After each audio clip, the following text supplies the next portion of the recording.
Hi, welcome to the Boulevard Estate Properties podcast. I'm Veronica Cervacio. And I'm Claudia Molina with Team Belief.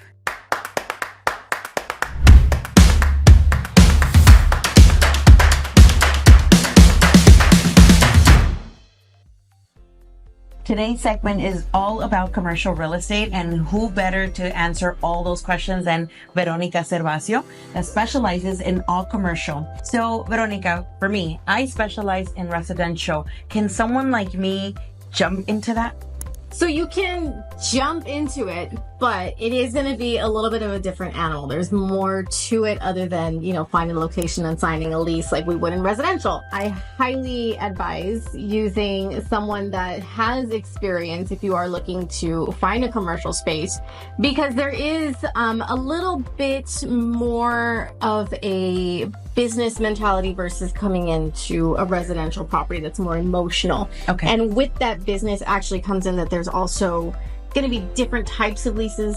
There's different things that we have to negotiate.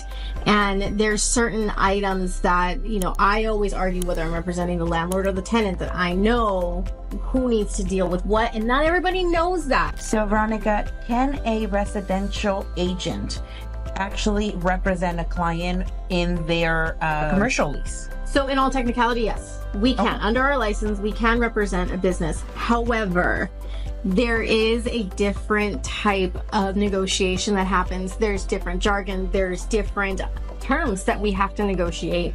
And unless you're knowledgeable about that, you're going to be doing yourself a disservice if you don't partner up with someone that actually knows the game.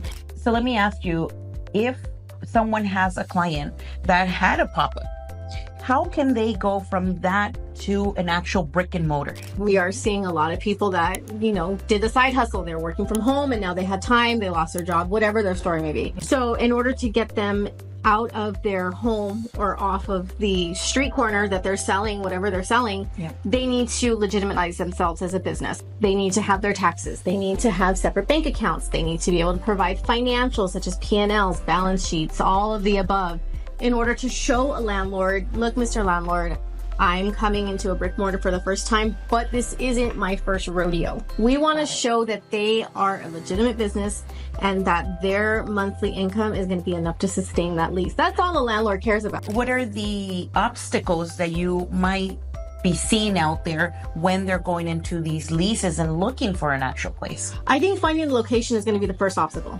Whether it comes down to, does the zoning permit what their use is the landlord going to be going up against exclusive uses with other tenants that are going to preclude them from even looking at that space? So that's probably the biggest obstacle that I get. And the other one, and just kind of referring back to what I just said, is that they don't have themselves set up legitimately as a business. Okay, well that is definitely a lot of great information, and there you have it. We really look forward to the next episode where you give us a little bit more insight on that. Sure will.